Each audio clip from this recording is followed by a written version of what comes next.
Então, senhores, o link que nós fizemos ali com os escopos da jurisdição, próximo tópico, são os métodos alternativos de solução de conflitos.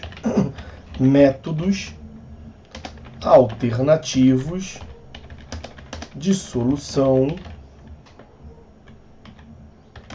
dos conflitos. Claro que eu não vou ficar o tempo todo falando, nem escrevendo método alternativo de solução de conflitos. Falar até que sim, mas escrever vai ser difícil. Não só eu, como a doutrina também, vamos pela sigla MASC, né? Método alternativo de solução dos conflitos. Como eu lhes disse, isso decorre da perspectiva da consensualidade no processo civil contemporâneo, processo civil da efetividade, que busca, portanto, que a tutela jurisdicional seja efetiva e uma tutela jurisdicional obtida em autocomposição, que não seja exclusivamente pela força do império do Estado, mas que parta de um diálogo maior entre os envolvidos, tem uma potencialidade maior de ser efetiva, de ser cumprida. Naturalmente, as decisões que são tomadas em conjunto numa sala de aula com o professor têm uma chance muito maior de ser cumprida, de ser efetivada, do que uma decisão que o professor enfia a goela abaixo a uma turma. Natural, isso é uma relação humana, e não apenas, como o direito né, uma ciência social aplicada, e não apenas em relação às decisões judiciais. Então, a decisão que é fruto de um diálogo entre os envolvidos, ela tem uma chance muito maior, mas muito maior, de ser cumprida do que uma decisão que o juiz enfia na marra seu poder de império, poder político, como nós vimos, a uma das partes. Então, ciente disso, desenvolveu-se essa perspectiva da consensualidade, estimulou-se essa perspectiva da consensualidade. Nós já chegamos a falar que, por influência da doutrina norte-americana, vem-se hoje falando muito aqui em justiça multiportas, multi-doors system, justiça multiportas. Essa nossa terminologia, métodos alternativos de solução de conflitos, já veio, na verdade, de uma expressão deles lá, Alternative Dispute Resolution, que são os ADRs. Então, é comum os senhores encontrarem na doutrina referência a esse ADR, que é a sigla a Alternative Dispute Resolution, que, numa tradução livre, seria o nosso método alternativo de solução dos conflitos. Do ponto de vista terminológico, ainda introdutório, eu fico com uma observação que foi feita pelo professor Alexandre Câmara, e com a qual eu e a doutrina como um todo concorda. Nós passamos a comentar isso, que é o seguinte: é assim que traduzido, é assim que é passado, até porque, como eu lhes disse, veio dessa expressão da língua inglesa, Alternative Dispute Resolution. Então a tradução é mesmo método alternativo de solução de conflitos. Quando os senhores encontrarem ADR, o A, o EI ali é de alternative. Quando encontrarem MASC, o A é de alternativo. Só que diz o professor Câmara, na verdade, não deve ser alternativo. Alternativo deve ser substituído por adequado. Alternativo deve ser substituído por adequado. Porque essa perspectiva da consensualidade não deve ser alternativa à jurisdição. Porque quando você diz isso, você ainda está inserido num contexto, num paradigma anterior, do qual a jurisdição clássica, adjudicada, enfiada à marra, é a tradicional, é a primazia, seria a regra. Quando, na verdade, o que nós queremos justamente é inverter esse papel. O que se quer alcançar, e eu não estou falando que estamos nem perto disso, ainda falta muito, mas o que se quer alcançar, o que se está mirando a alcançar lá longe, é que a tutela jurisdicional clássica, a intervenção do Estado com força no poder político, seja a exceção. Que a tutela jurisdicional clássica seja a alternativa. Então, esses métodos que nós passaremos a ver serão os métodos adequados de solução de conflitos. Então, nem mesmo uma mudança na sigla se precisaria ter. A consensualidade é um método adequado para a solução das controvérsias. E a decisão adjudicada seria a alternativa. Então, a tutela adjudicada na marra impositiva seria a alternativa, seria a última ratio, seria a última escolha. Quando não tivesse como resolver com base na consensualidade, quer dizer, os caras já não foram, as partes envolvidas, já não foram capazes de se entender sem a ajuda de nenhum profissional especializado entre elas. Deu ruim. Conflitos de interesse. No diálogo entre elas não foi possível se entender. Se o Estado não vedasse, não proibisse a autotutela, era capaz de uma enfiar a mão na cara da outra, uma invadir o domicílio da outra para cumprir. Ainda bem que o Estado proibiu. Elas não foram capazes por si só de se entender. Tem que ir para a jurisdição. Indo para a jurisdição, como é que era classicamente? O Estado na marra ia decidir. Como é que hoje em dia se está tentando estimular? Consensualidade. Na consensualidade, nós veremos. A lógica é, vamos colocar um profissional especializado para sentar na mesa com essas partes e conversar. E se der certo com a participação desse profissional, ótimo. Nós teremos uma tutela jurisdicional pela via da consensualidade, que vai ser uma solução, uma resolução do conflito obtida com a participação das próprias partes. Elas vão chegar à solução do conflito com a ajuda desse profissional, que nós veremos. Agora, se isso não for possível, é a tal da justiça multiportas. Vamos colocar à disposição dos jurisdicionados diversas portas, diversos caminhos possíveis. Agora, se isso não for possível, aí é tiro, porrada e bomba. Se o que as partes querem, se o que a sociedade quer é tiro, porrada e bomba, então tutela adjudicada. Mas é a última ratio. Vamos antes de ensinar para a sociedade que tem uma via do diálogo, que é possível sentar numa mesa e conversar. Que nem tudo é ovo, pedra, xingamento. Como às vezes eu tenho a impressão que é o que as pessoas querem mesmo e gostam, sabe? Não só no direito, eu achava que era no foro isso. Achava que isso era algo do fórum. Da atuação prática, não. Acho que não vou descambar por essa análise da sociedade não, mas estou achando que a sociedade gosta mesmo é disso. Gosta mesmo é de um caso de família, sabe? Qualquer coisa é ovo que taca, é pedra que taca, enfim. Mas eu invisto na via da consensualidade, sento e converso com argumentos sérios. Todo dia, né? Todo dia, Carolina. Todo dia e o dia todo. Mas, enfim, a consensualidade é algo possível.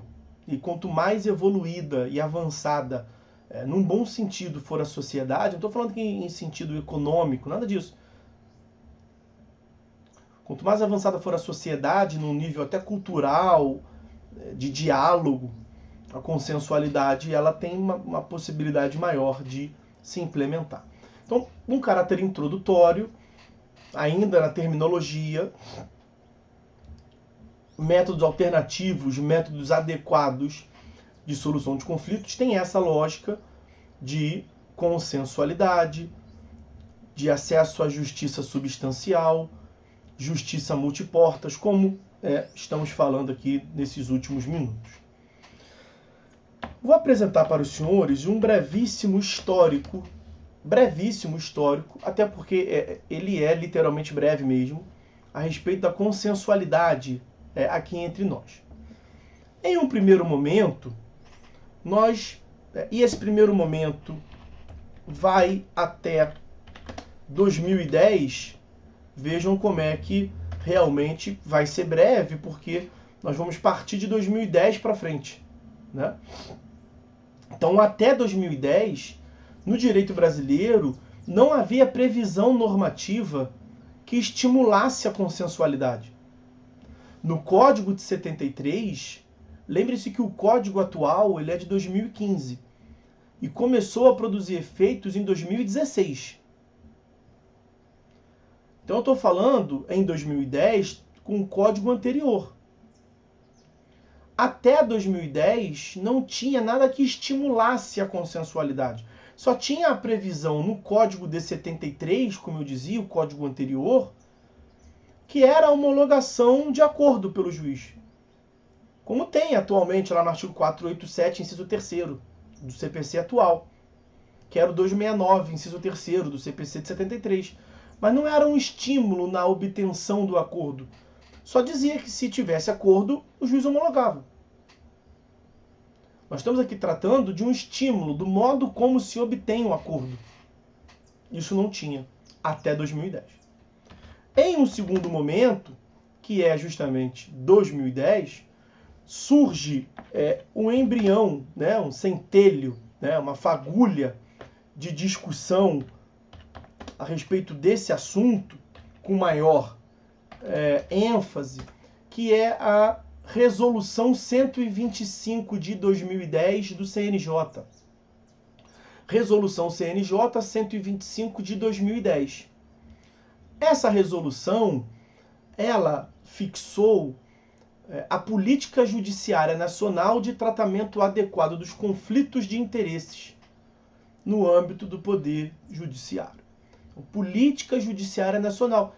E nessa Política Judiciária Nacional, ela justamente veio a dizer que não existe apenas a tutela adjudicada, que haveria uma outra lógica de se pensar. E aí ela vai lá nos considerandos, né? Vai explicar, olha, tendo em vista o acesso à justiça, previsto no artigo 5º, inciso 35, que vai além do acesso à justiça tradicional.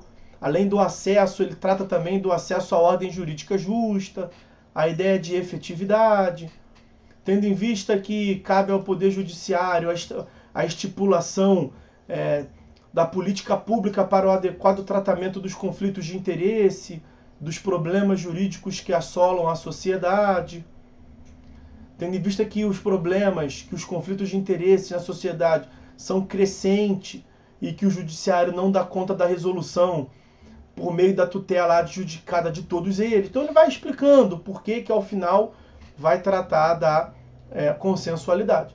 E no final fixa, portanto, essa política pública de estímulo à consensualidade. E já nessa resolução, ela prevê que a mediação e a conciliação são instrumentos eficazes de... nós vamos falar sobre mediação e conciliação separadamente a seguir, tá? Mas já nessa resolução faz-se menção expressa no sentido de que a mediação e a conciliação seriam instrumentos efetivos para o alcance da pacificação social. Da pacificação social que eu fiz menção ainda há pouco nos escopos da jurisdição. Então foi por meio dessa resolução 125 de 2010, uma importante resolução do CNJ, que se voltou a atenção ainda maior para essa perspectiva da consensualidade. Os senhores já devem ter ouvido falar da Semana Nacional da Conciliação. Os processos param e ficam uma semana inteira tentando acordos. Semana da Conciliação. Por conta dessa resolução. Então, vejam, é uma política pública. O Estado como um todo, né? Existe essa lógica da consensualidade no executivo. Os senhores, quando tiverem aula de administrativo, ouvirão falar na administração consensual, parceria público-privada.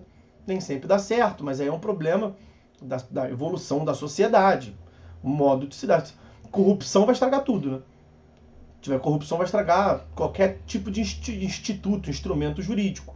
Não é um problema propriamente jurídico, a corrupção, estamos de acordo? O direito está aí para solucionar esse problema, esse mal. Mas a parceria público-privada tem essa lógica de consensualidade, uma atuação, a implementação de uma política pública em conjunto, poder público e poder privado, e uma instituição privada. Não é uma inovação brasileira. No mundo, isso é um instituto de sucesso. Então, no poder executivo, no poder legislativo, já tinham exemplos de consensualidade. E o judiciário estava atrás. E deixou de ficar atrás com essa resolução 125 de 2010. E aí, bom, dispositivos que eu já mencionei para os senhores. O artigo 3º, nos parágrafos 2º e 3º do CPC de 2015, esses eu vou trazer aqui para os senhores. A resolução até podia trazer também. Foi bobeira. Mas eu resumi bem aqui, acredito. Olha, o Estado promoverá, sempre que possível, a solução consensual dos conflitos. Consensualidade. A conciliação, a mediação e outros métodos, não são apenas... E outros métodos deverão ser estimulados. Os juízes, e todos aqueles que atuam no processo. Além desses, nós temos também o 139, inciso 5º. Artigo 139, inciso 5º, também do CPC. 139, inciso 5º, do CPC. O 139 trata dos deveres do juiz. Então, vai lá prever que é um dever do juiz promover a qualquer tempo a autocomposição, preferencialmente com auxílio de conciliadores e mediadores. Ainda no CPC, nós temos o artigo 334. Aí eu vou mais trazer aqui até a epígrafe dele, o nome dele. Aí está muito longe, mas só para os senhores terem uma noção. Da audiência de conciliação e mediação. Essa perspectiva da consensualidade, ela aumentou tanto que no procedimento, não vou falar nada sobre procedimento, está muito para frente. Mas no procedimento do processo civil, se introduziu um ato, uma audiência, destinada apenas e exclusivamente à obtenção da consensualidade. Audiência de conciliação e mediação, ou mediação, inspirado no procedimento do juizado especial civil, que já tinha essa lógica, essa mentalidade. Então vejam que houve uma evolução quanto a esse ponto. E a lei 13.140, eu tenho ela anotada aqui, deixa eu ver. A Lei Geral de Mediação. É a Lei 13.140. Vai ser mais jogo pesquisar. Lei 13.140 de 2015. No mesmo ano da edição do Código, vou trazer aqui a Lei 13.140, também de 2015, que dispõe sobre a mediação entre particulares como meio de solução de controvérsia. Segue. Essa Lei 13.140 trata da mediação extrajudicial, fora do Poder Judiciário. Então, passou a ser possível a criação, eu até pensei em fazer isso aqui em Friburgo, a criação de um centro de mediação, uma câmara de mediação privado, com profissionais treinados, com mediadores credenciados, que Podem até ser credenciados no tribunal, por exemplo. Extrajudicial, não vinculado ao judiciário. Vejam, uma atuação privada. Uma evolução largamente clara da lei. Ah, mas eu nunca vi. Pois é. É pouco, né? Eu pensei em fazer isso aqui, é que falta-me tempo, né? Meu dia só tem, infelizmente, 24 horas. Precisaria ter umas 40. Mas é um projeto que eu tinha, tenho ainda, sei lá, se um dia for possível. Ok? Então essas eram as considerações